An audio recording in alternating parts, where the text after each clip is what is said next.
Firman Tuhan dari 2 Raja-Raja 5 1-27. Demikian firman Tuhan.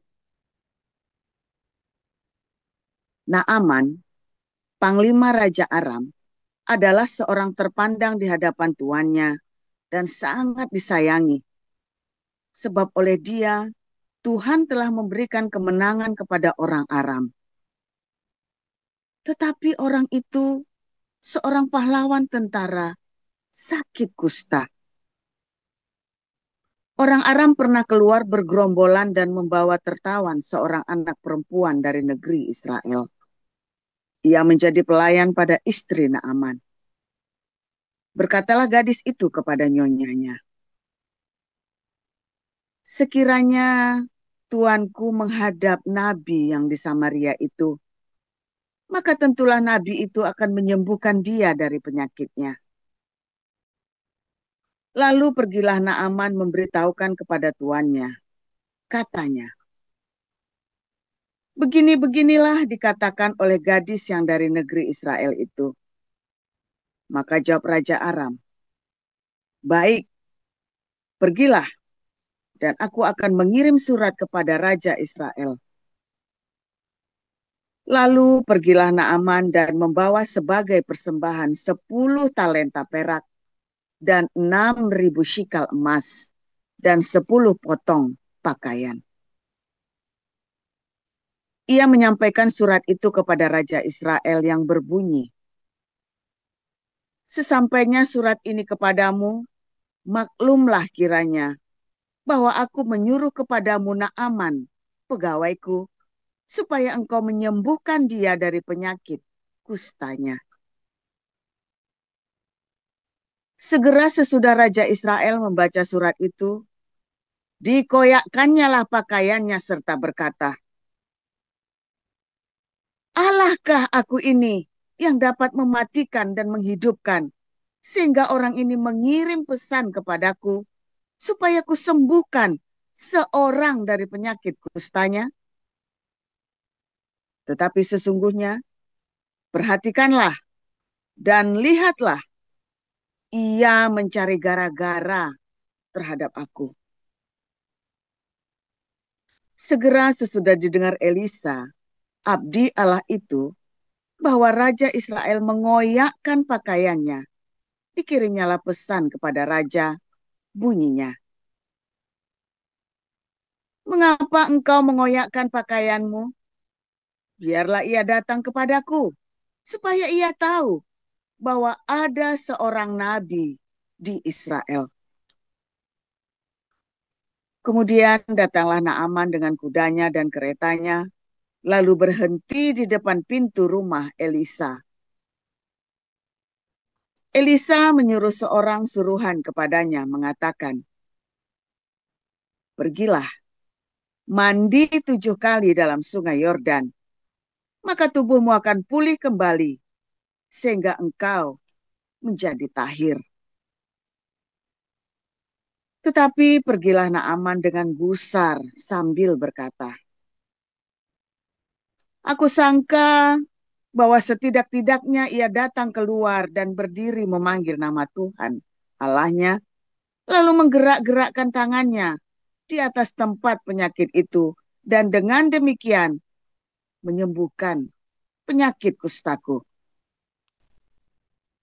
Bukankah Abana dan Parpar, sungai-sungai Damsyik, lebih baik dari segala sungai di Israel? Bukankah aku dapat mandi di sana dan menjadi tahir? Kemudian berpalinglah ia dan pergi dengan panas hati. Tetapi pegawai-pegawainya datang mendekat serta berkata kepadanya, Bapak, seandainya nabi itu menyuruh perkara yang sukar kepadamu, bukankah Bapak akan melakukannya? Apalagi sekarang, ia hanya berkata kepadamu, mandilah dan engkau akan menjadi tahir. Maka turunlah ia membenamkan dirinya 7 kali dalam sungai Yordan, sesuai dengan perkataan abdi Allah itu. Lalu pulihlah tubuhnya kembali, seperti tubuh seorang anak, dan ia menjadi tahir. Kemudian kembalilah ia dengan seluruh pasukannya kepada abdi Allah itu. Setelah sampai, tampillah ia ke depan Elisa dan berkata, "Sekarang aku tahu bahwa di seluruh bumi tidak ada Allah kecuali di Israel. Karena itu, terimalah kiranya suatu pemberian dari hambamu ini." Tetapi Elisa menjawab, "Demi Tuhan yang hidup, yang di hadapannya aku menjadi pelayan, sesungguhnya aku tidak akan menerima apa-apa." Dan walaupun Naaman mendesaknya supaya menerima sesuatu, ia tetap menolak. Akhirnya berkatalah Naaman, "Jikalau demikian, biarlah diberikan kepada hambamu ini tanah sebanyak muatan sepasang bagal. Sebab hambamu ini tidak lagi akan mempersembahkan korban bakaran atau korban sembelihan kepada Allah lain, kecuali kepada Tuhan. Dan kiranya Tuhan mengampuni hambamu ini dalam perkara yang berikut. Apabila tuanku masuk ke kuil Rimon untuk sujud menyembah di sana, dan aku menjadi pengapitnya, sehingga aku harus ikut sujud menyembah dalam kuil Rimon itu.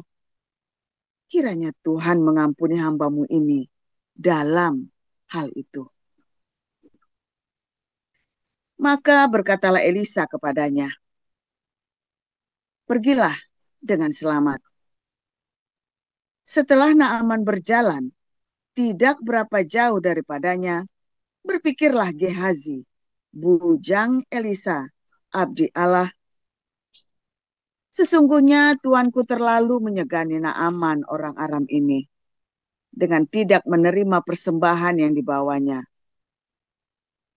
Demi Tuhan yang hidup, sesungguhnya aku akan berlari mengejar dia dan akan menerima sesuatu daripadanya." Lalu Gehazi mengejar Naaman dari belakang. Ketika Naaman melihat ada orang berlari-lari mengejarnya, turunlah ia dengan segera dari atas kereta untuk mendapatkan dia dan berkata, "Selamat," jawabnya. "Selamat. Tuanku Elisa menyuruh aku mengatakan, baru saja datang kepadaku dua orang muda dari pegunungan Efraim, dari antara rombongan Nabi. Baiklah, berikan kepada mereka setalenta perak dan 2 potong pakaian." Naaman berkata, "Silakan, ambillah 2 talenta." Naaman mendesak dia dan membungkus 2 talenta perak dalam 2 pundi-pundi dan 2 potong pakaian, lalu memberikannya kepada 2 bujangnya. Mereka ini mengangkut semuanya di depan Gehazi. Setelah mereka sampai ke bukit, disambutnyalah dari tangan mereka, disimpannya di rumah, dan disuruhnya kedua orang itu pergi. Maka pergilah mereka. Baru saja Gehazi masuk dan tampil ke depan tuannya, berkatalah Elisa kepadanya, "Hambamu ini tidak pergi kemana-mana." Tetapi kata Elisa kepadanya, "Bukankah hatiku ikut pergi ketika orang itu turun dari atas keretanya mendapatkan engkau? Maka sekarang engkau telah menerima perak, dan dengan itu dapat memperoleh kebun-kebun, kebun zaitun, kebun anggur, kambing domba, lembu sapi, budak laki-laki, dan budak perempuan. Tetapi penyakit kusta Naaman akan melekat kepadamu dan kepada anak cucumu untuk selama-lamanya." Maka keluarlah Gehazi dari depannya dengan kena kusta putih seperti salju. Demikian. Dilanjutkan Pak Siliwangi, silakan Pak. Ya, terima kasih. Saya lanjut dengan Lukas 17 ayat 1 sampai 7. Dengan firman Tuhan, Yesus berkata kepada murid-muridnya, tidak mungkin tidak akan ada penyesatan, tetapi celakalah orang yang mengadakannya.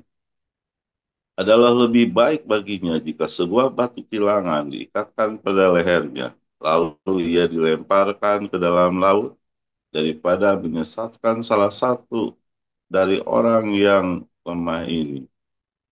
Jagalah dirimu jikalau saudaramu berbuat dosa, tegurlah dia, dan jikalau ia menyesal, ampunilah dia. Bahkan jikalau ia berbuat dosa terhadap engkau 7 kali sehari dan 7 kali ia kembali kepadamu dan berkata, aku menyesal, engkau harus mengampuni dia. Lalu kata rasul-rasul itu kepada Tuhan, tambahkanlah iman kami. Jawab Tuhan, kalau sekiranya kamu mempunyai iman sebesar biji sawi saja, kamu dapat berkata kepada pohon ara ini, terbantunlah engkau dan tertanamlah di dalam laut, dan ia akan taat kepadamu. Siapa di antara kamu yang mempunyai seorang hamba yang membajak atau mengembalakan ternak baginya, akan berkata kepada hamba itu setelah ia pulang dari ladang, mari segera makan.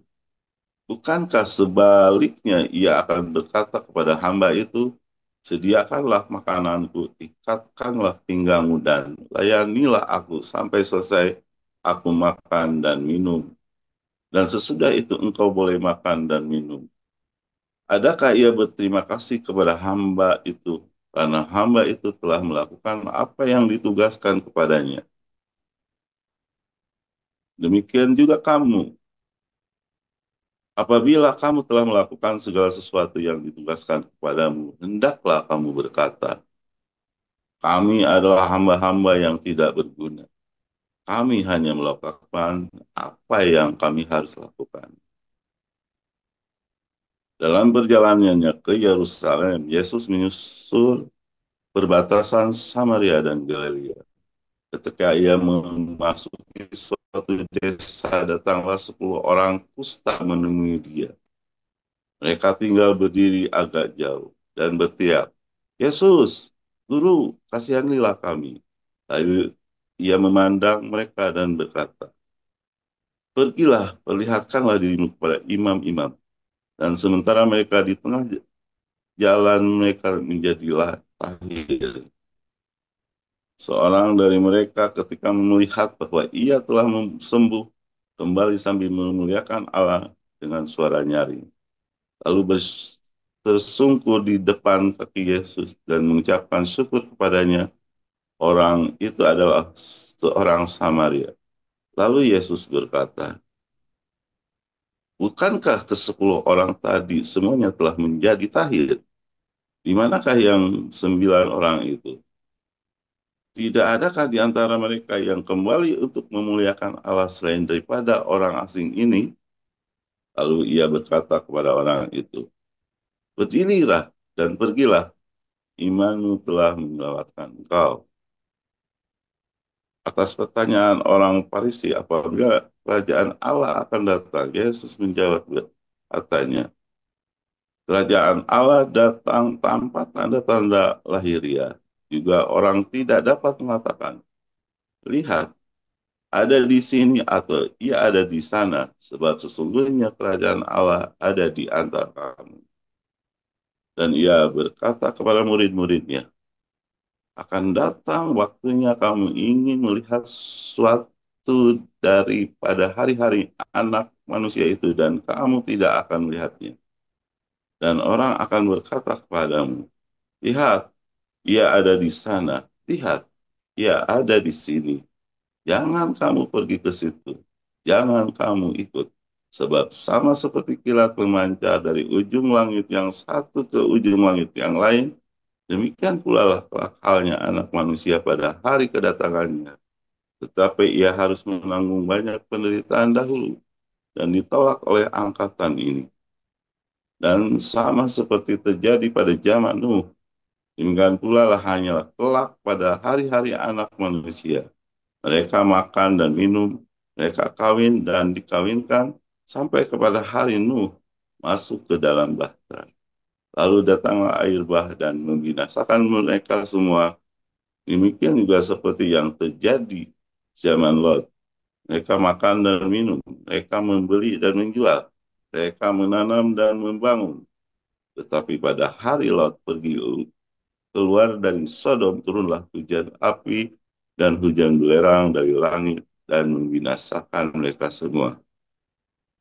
Demikianlah hanya kelak pada hari di mana anak manusia menyatakan dirinya. Barang siapa pada hari itu sedang di peranginan di atas rumah dan barang-barangnya ada di dalam rumah, janganlah ia turun untuk mengambilnya.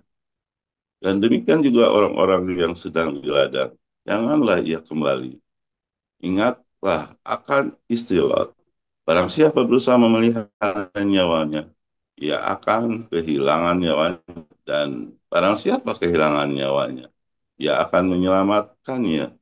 Aku berkata kepadamu, pada malam itu ada dua orang di atas satu tempat tidur.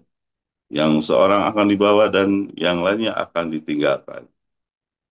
Ada dua orang perempuan bersama-sama menghilang. Yang seorang akan dibawa dan yang lain akan ditinggalkan. Kalau ada dua orang di ladang, yang seorang akan dibawa dan yang lain akan ditinggalkan. Kata mereka kepada Yesus, di mana Tuhan? Katanya kepada mereka, di mana ada mayat, di situ berkerumun burung nasar. Demikian firman Tuhan. Terima kasih. Amin.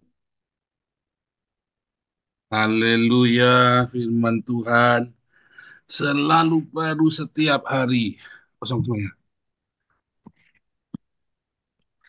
Kita semua yang menantikan Tuhan dengan penuh cinta dan pengharapan yang teguh, sabar,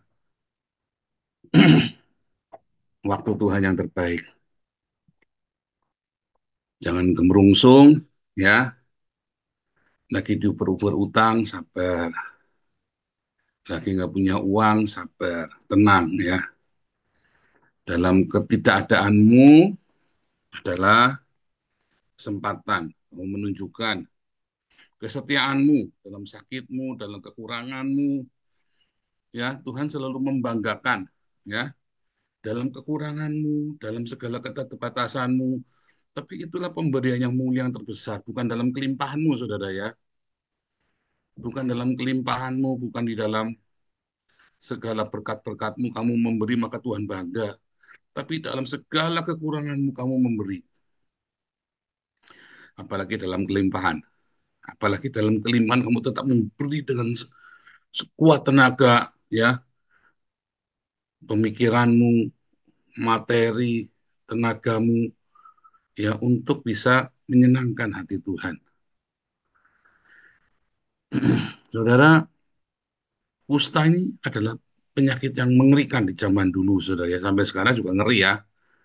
Cuman maksudnya kalau zaman dulu tidak bisa sembuh. Kalau zaman sekarang udah ada ini ya, ada obatnya ya, sudah ada obatnya dan bahkan ada beberapa panti, ya, rumah sakit khusus kusta. Tapi zaman perjanjian lama bahkan sampai dengan di zaman kira-kira medieval period ya, medieval period itu antara tahun 500 sampai tahun 1500.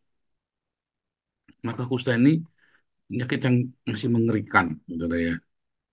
Kalau orang kena kusta itu berarti kena kutuk, ya. Kalau kamu kena kusta itu kena kutuk. Lalu bagaimana, ya, orang yang kena kusta ini bisa bertahan hidup? Karena nggak boleh dekat-dekat perkampungan, nggak boleh dekat-dekat sama pemukiman. Dan kalau dia dekat-dekat orang, najis, najis, tong, tong, tong, tong, tong, dia harus bikin keributan gitu ya. Kalau dia sampai terpaksa harus melewati jalan raya atau berpapasan dengan orang. Nah, kalau dalam apa namanya dalam kultur saat itu, maka orang-orang kusta ini harus pergi ke sebuah lembah atau ke sebuah kayak ini ya, sebuah tempat pengasingan. Kalau di Indonesia itu kalau Anda melihat itu seperti kampung pemulung, nah itu ya, kampung para gembel gitu ya, kumpul di situ semua tuh dan nggak boleh keluar. Lalu nanti ya, bagaimana cara makannya? Itu kan di daerah yang gersang kan. Ya maka ada orang-orang pemerintah yang merawat mereka atau orang-orang yang bermurah hati. Dia bawa pakai apa namanya? Pakai ember gede gitu ya, pakai keranjang dilempar tuh rotinya dari atas tebing gitu ya, dari atas tebing. Atau pakai kereta ya, dia masuk dia lewat, oh dilempar begitu aja kayak buang sampah. Rotinya lalu mereka berebut itu ya makan roti. Kusta itu benar-benar sangat mengerikan saudara dan orang yang kena kusta itu aduh sudah nangis Bombay. Dia nggak bisa pulang ke rumahnya, dia tidak bisa ketemu dengan karena akan menular dan kalau ketahuan wah itu bisa dirajam pakai batu tuh saudara kalau ketahuan masuk kota. Tetapi kalau kita menuliskan kepada kita, seringkali orang-orang kusta ini yang justru menjadi berkat bagi orang Israel, ya. Sudah ingat pertempuran ketika Israel dikejar ya, dikepung oleh tentara Aram itu kan. Maka yang menyelamatkan orang-orang Israel ini setelah dikepung, udah nggak ada makanan sampai nyembelih anak segala apa sampai ada ini ya, sudah ada yang orang nyembelih anak segala macam ya, makan gitu ya bayinya ya.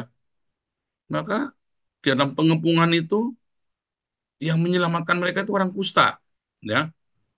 Ingat ada prajurit yang tidak percaya kepada Elisa bahwa besok secupak gandum sedinar, secupak jelai apa 3 cupak jelai sedinar.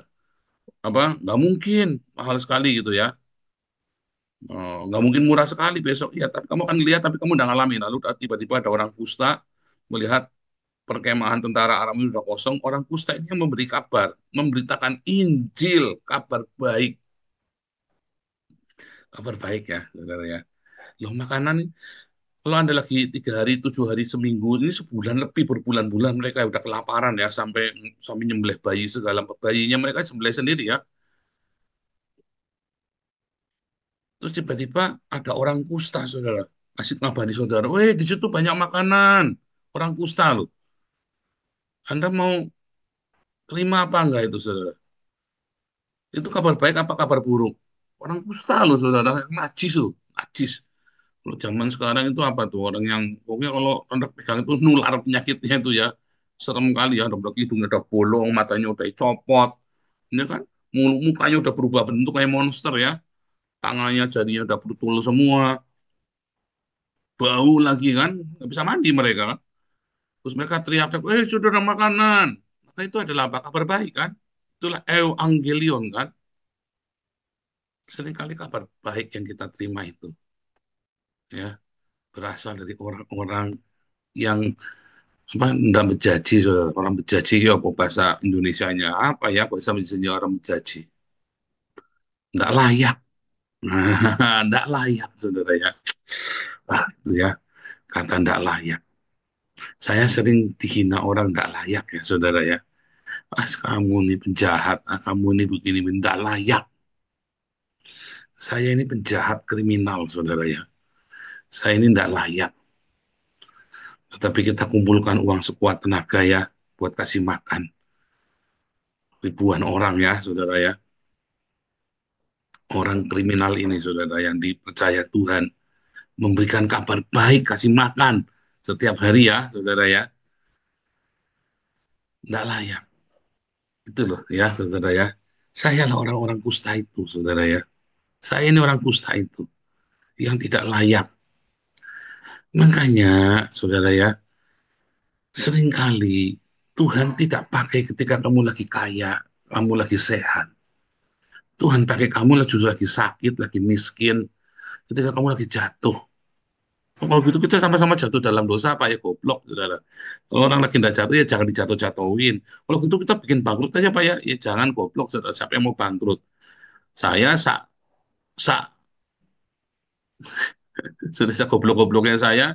Milih mana pak? Miskin tapi dipakai Tuhan, apa kaya, ya Tapi nggak melakukan apa-apa. Saya tetap milih kaya dan dipakai Tuhan, saudara. Kayak kemarin kan pertanyaan, Anda mau milih Lazarus yang miskin di pangkuan Bapak Abraham atau orang kaya yang di Hades? Ya kan? Tapi pada kenyataannya, justru ketika kita lagi kelimpahan, kita tidak berbuat apa-apa, saudara. Berapa banyak keadaan berkelimpahan saat ini pelit, pikir. Wah, keenakan itu, orang itu keenakan kalau dikasih. Saudara, yayasan, tahu yayasan Damaris duitnya lagi habis, sudah habis, saudara ya. Karena kita kan kemarin kita maksimalkan kan supaya bisa push tuh ya. Jadi bukan 1.000 ya, kita coba bisa 1.500 sampai 2.000 kita berkali-kali ya. Habis duitnya langsung mentok. Oke, nah kan itu orang Islam dikasih duit kata siapa itu dulu ya di YouTube kita ya di Zoom. Dikasih makan keenakan. Oh, iya memang, saudara. Itu Tuhan Yesus yang suruh. Masa kamu mau langgar? Ya, ketika kamu punya uang, kamu kan bilang, "Oh, keenakan itu dikasih makan." Coba kamu tidak punya uang. Sungguh, saudara ya. Ketika saya lagi nggak punya uang, waktu saya punya, ketika saya nggak punya uang ya, saudara ya, saya tahu rasanya panik ya, saudara, ya, lapar apa gimana ya. Begitu saya punya makanan, saya langsung ingat teman saya yang sama-sama nggak bisa makan, saudara. Langsung saya bagi. Waktu saya kelimpahan, ya pemikirannya beda lagi, saudara ya.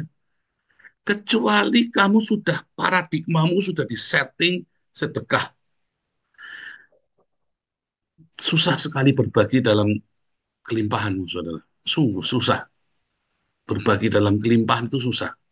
Karena kamu tidak merasakan yang dirasakan orang yang kurang itu, walaupun kamu dulu dari sana.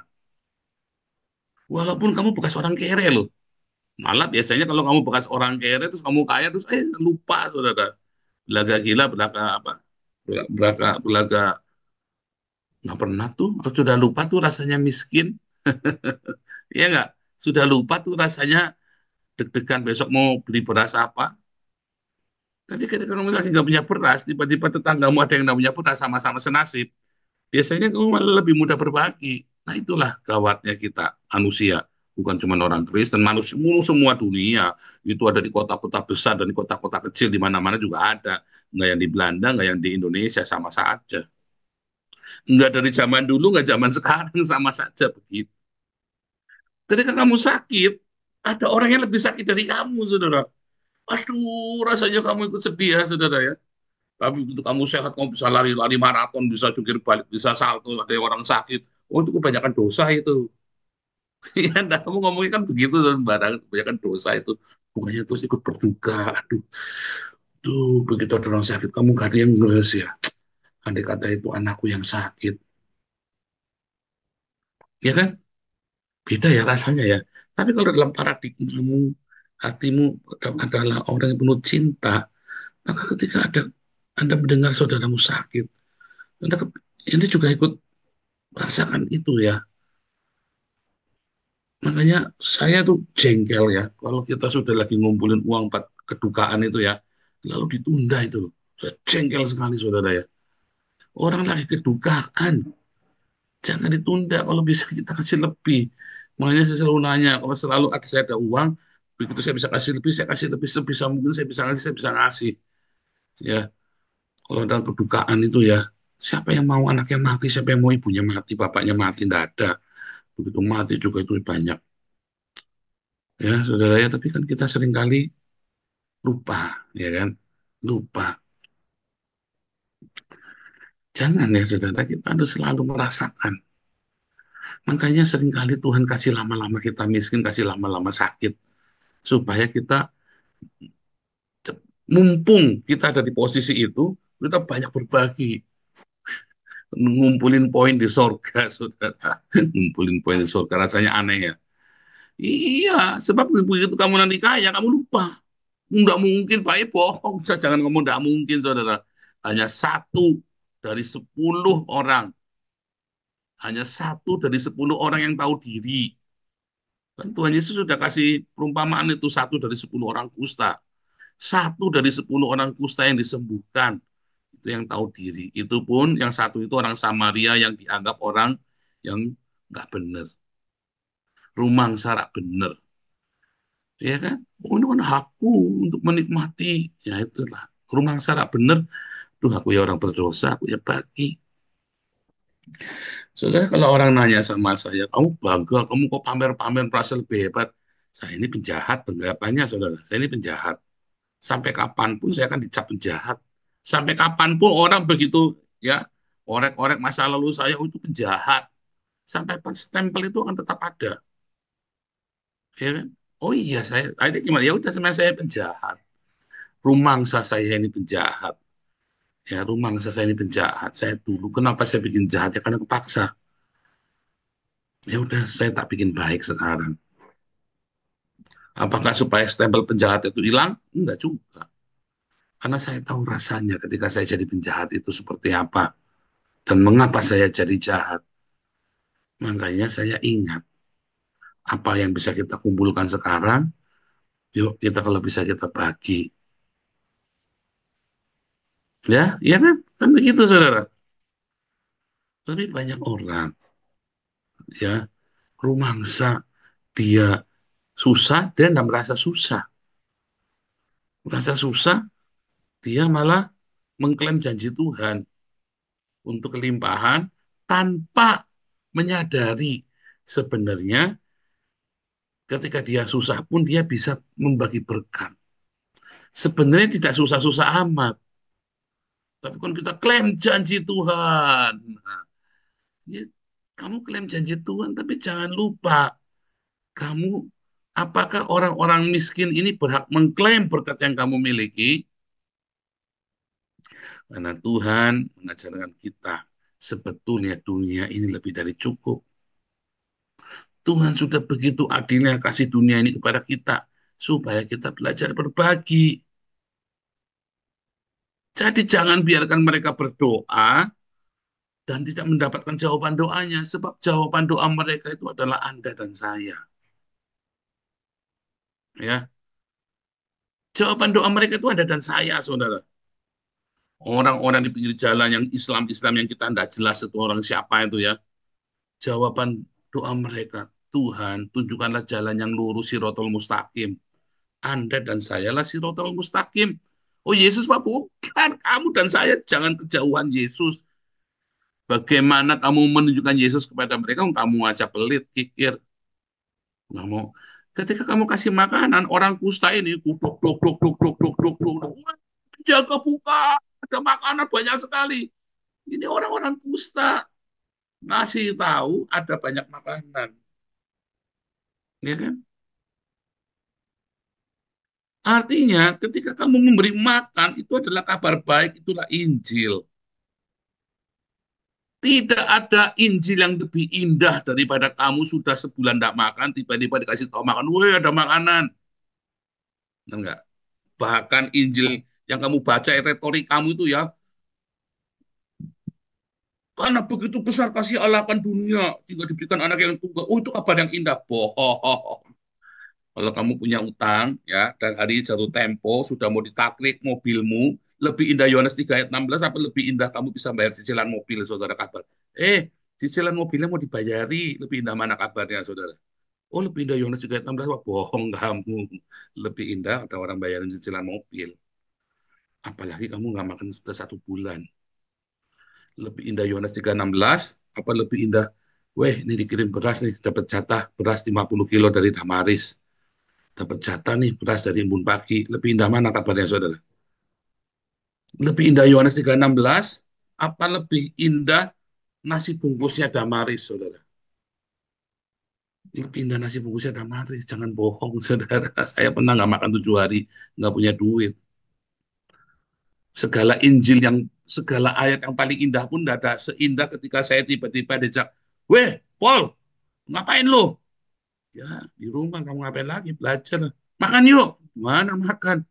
Tuh, lagi pesta ulang tahun. Kamu dipanggil, lu suruh datang. Itu kabarnya lebih indah dari Yohanes 3:16, saudara. Udah 7 hari nggak makan saya. Enggak?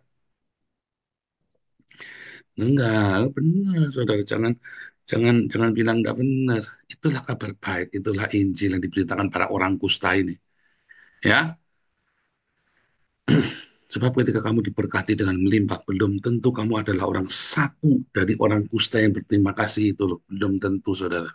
Sekarang ini saatnya kamu merasakan penderitaan itu. Ketika kamu sakit, ketika kamu kekurangan, kamu banyak berbagi. Sekarang saatnya. Apalagi kalau kamu sedang kelimpahan dan sedang sehat, dan kamu mendengar renungan ini pada pagi hari ini. Diingatkan kembali. Ya, Tuhan Yesus memberkati.